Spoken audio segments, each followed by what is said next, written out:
Israel में यरूशलेम के पास भीषण विस्फोट सबसे बड़ी खबर है और यरूशलेम के बेत शेमेश में मशरूम क्लाउड दिखा है। हालांकि सेडोट मीशा एयरबेस के पास धमाके की यह खबर है। इजराइल का न्यूक्लियर वेपन स्टोरेज साइट के करीब धमाका।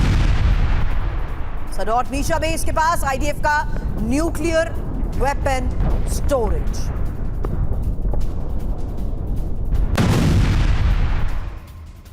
अब ईरान से टेंशन के बीच ही धमाके से इजराइल में बचे हड़कंप की एक तस्वीर आपके सामने है, जहां रॉकेट मोटर प्रोडक्शन यूनिट में धमाका हुआ और मिसाइल फैक्ट्री में केमिकल स्टोरेज फट गया। सोडियम परक्लोरेट स्टोरेज में ब्लास्ट का दावा किया जा रहा है।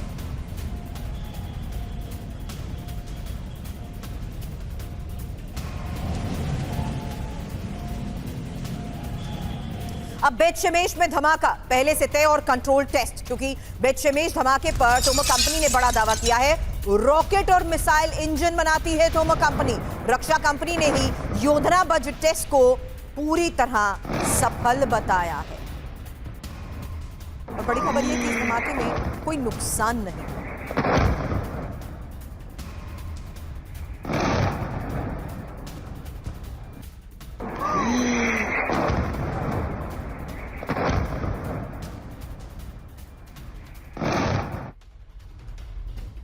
तो फिलहाल तस्वीरें आपने देखी, साफ है इजराइल में ये एक बहुत बड़ा धमाका हुआ है। ये बड़े सवाल खड़े करता है क्योंकि तस्वीरें आई हैं इजराइल के बेत शेमेश में जोरदार धमाके की और साथ ही धमाके के बाद आसमान में न्यूक्लियर मशरूम क्लाउड दिखा है। बड़ी बात यह है कि मिसाइल और न्यूक्लियर वेपन स्टोरेज साइट के पास धमाकों का दावा और सेडोट मीशा एयरबेस के पास इजराइल का न्यूक्लियर वेपन स्टोरेज साइट है। इजरायली रक्षा कंपनी तोमर ने नियंत्रित परीक्षण का दावा किया है और डिफेंस कंपनी तोमर ने कहा कि यह पहले से तय एक रॉकेट टेस्ट था।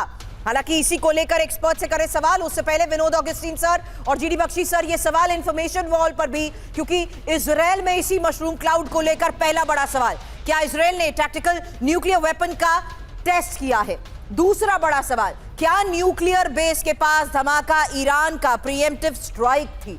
और साथ ही तीसरा बड़ा सवाल कि क्या जंग से पहले इजराइल अपनी मिसाइल ताकत दिखा रहा है और क्या मशरूम क्लाउड किसी बड़े हथियार टेस्ट का संकेत है? इस बीच एक बड़ा सवाल यह कि क्या इजराइल ने हमले की आशंका में ही सीक्रेट एक्सपेरिमेंट किया है? यही सवाल अब सबसे बड़ा आपसे विनोद ऑगस्टीन सर, इस तरीके के धमाके क्या बड़े सवाल उठाते हैं? और जब हम मशरूम क्लाउड की बात करते हैं, न्यूक्लियर साइट के नजदीक कोई धमाके की बात करते हैं, तो सवाल उठना लाजमी है सर।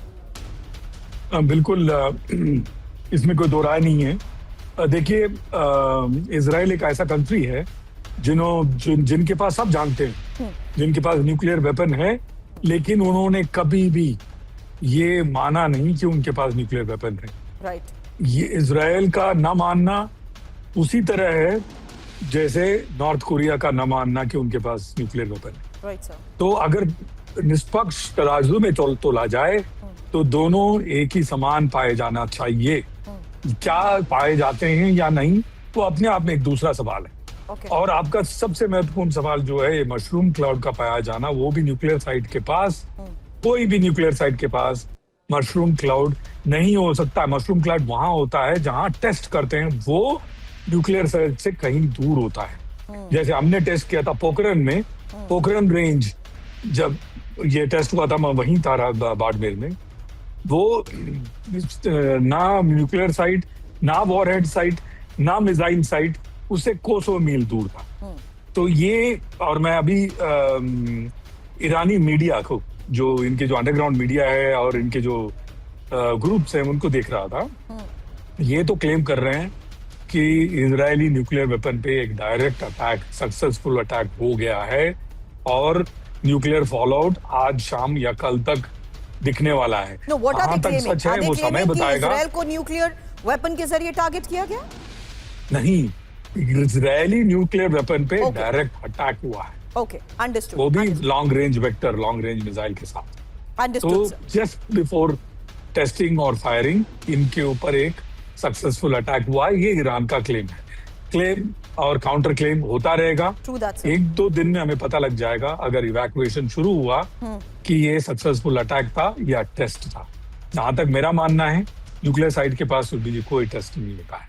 आप बख्शी से पूछिएगा, वो भी यही बताएंगे आपको। एग्जैक्टली लेकिन what can this lead to further, ये एक और बड़ा सवाल है, क्योंकि ट्रंप की ये चेतावनियां और जो हमले के काउंटडाउन को लेकर आने वाले 48 घंटे या 24 घंटे विनोद ऑगस्टीन सर आपने अहम बताए हैं।